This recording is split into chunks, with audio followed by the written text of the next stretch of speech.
Our story starts with a boy being reincarnated into a fantasy world. The room he is in right now has a huge ceiling and candles instead of electric bulbs. It is a fantasy world that is lagging behind in civilization, and the household he is born in looks fairly rich.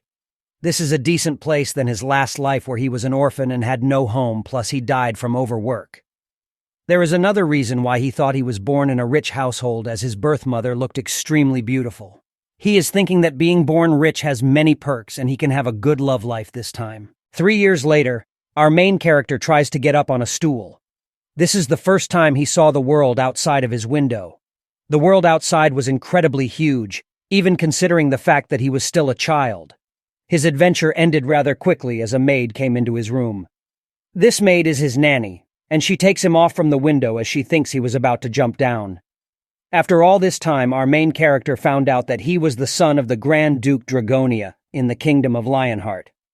8 years later, he receives his first sword.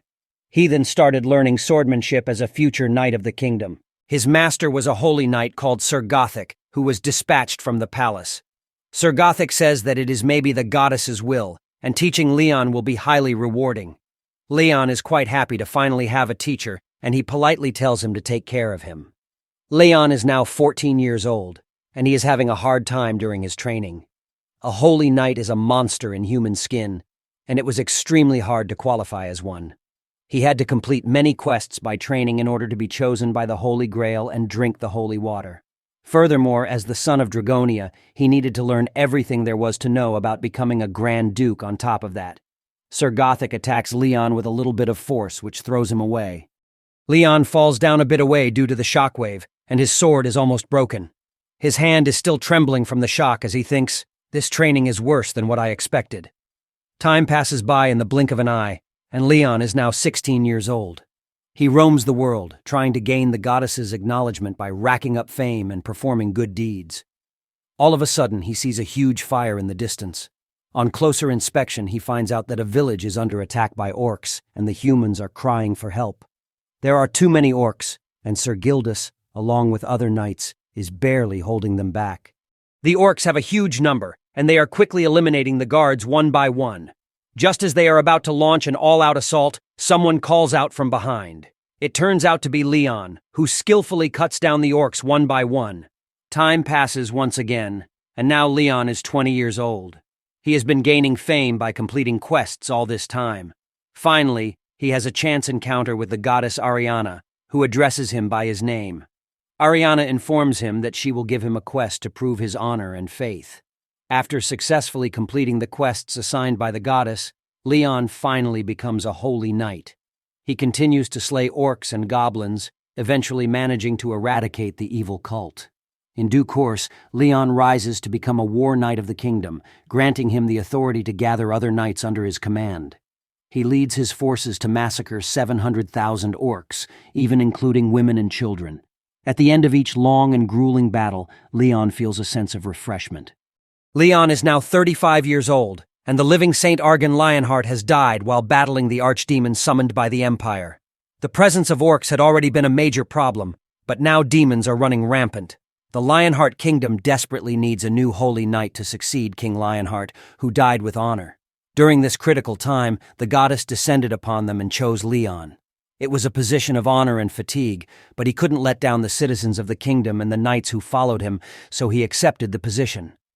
Leon transplanted the sacred treasure Lionheart, which he received from the goddess, and he vowed to protect the Holy Grail. Thus, he was crowned as the king of the Lionheart Kingdom.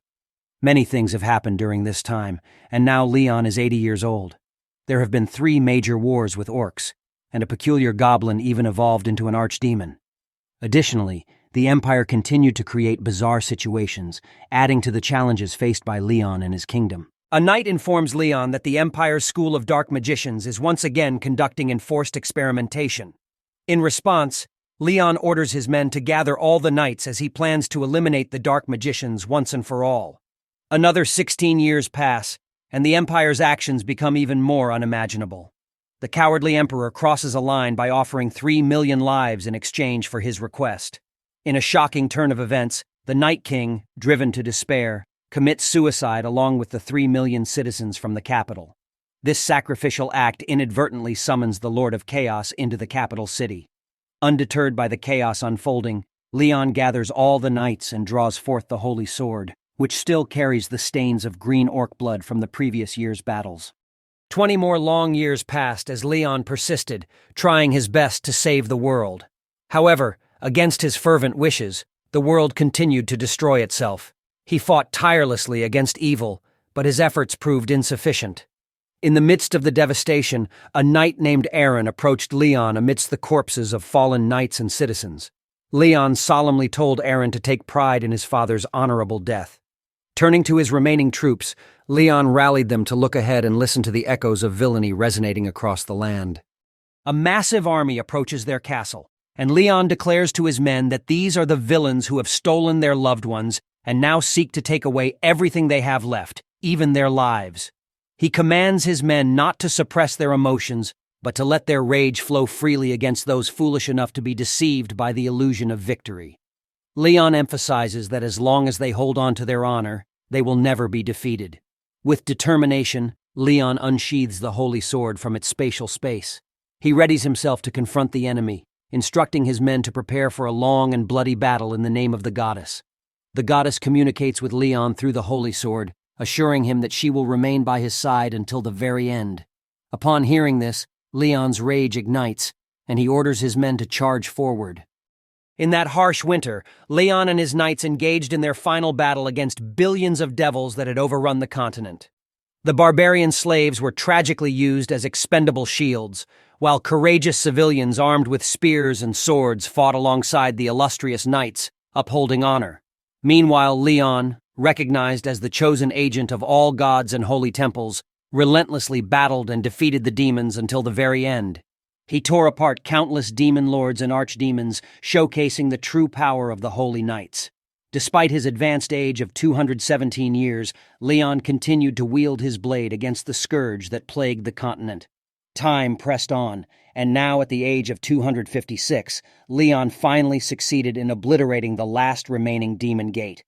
As the gate crumbled, the surrounding demons trembled in fear, realizing they would receive no more reinforcements. With an unwavering resolve, Leon shouts at the demons, taunting them as poor, lowly servants of evil who are now trapped in his world. He declares his intent to eliminate every last one of them.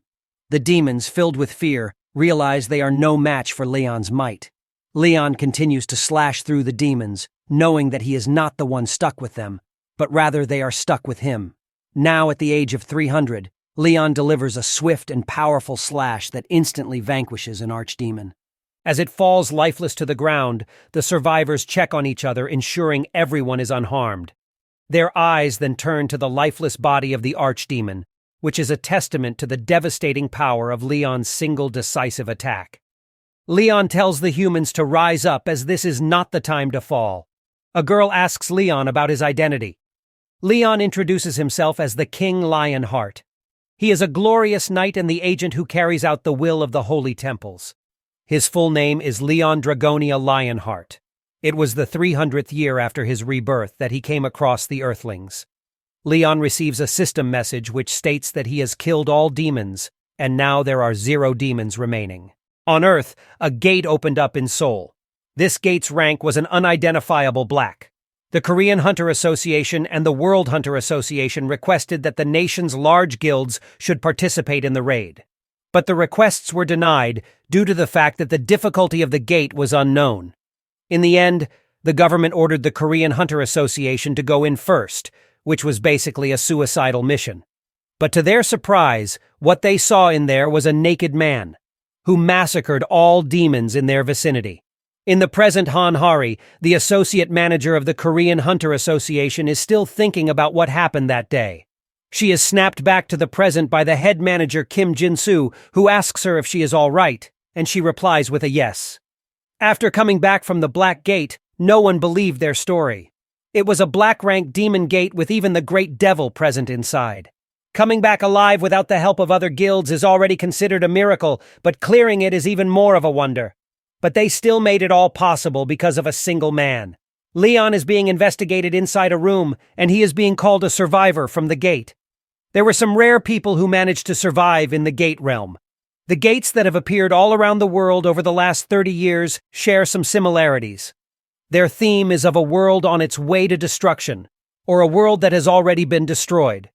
There are some rare instances where some survivors manage to come back to Earth, while keeping the unbelievable strength they have earned in the demon realm. That's why the government tried their best to cater to the needs of these survivors and set up some plans to scout them. Han Hari and Kim Jin-soo agree on the fact that they need to scout this person no matter what, because he is incredibly strong. Kim Jin-soo says that even an A-rank hunter has to risk his life when fighting against a high-ranking demon, but Leon killed the Great Devil with just a single attack. The Great Devil is a monster that even the most skilled S-rank hunters are afraid of. But it was nothing in front of him. Kim Jin-soo thinks that he must be a royalty judging by the way he introduced himself. Han Hari tells him to not worry about it as she could feel it in his voice that he is a very good person. But before she could complete the next sentence, Leon gives out a large shout which shatters the glass window of the investigation room. All of them get shocked as this glass was so hard that it could even stop some low-ranked monsters. Leon says, "How dare they dirty the glorious Lionheart name?" Leon keeps on bickering and the investigator keeps on apologizing to him. 15 minutes earlier, Leon was in the room with the bald guy. All of this felt foreign to Leon, as he was an orphan who labored in his 20s, and then he died of exhaustion. After that, he was reincarnated into another world, where he became the king and knight of a kingdom for more than a century. After conquering the world of the demons, he kept hunting demons for more than 200 years. Overall, he spent more than 300 years in the other world, and he is thankful that he has still some memories of his past life left intact. The bald guy asks Leon if his name is Leon Dragonia Lionheart.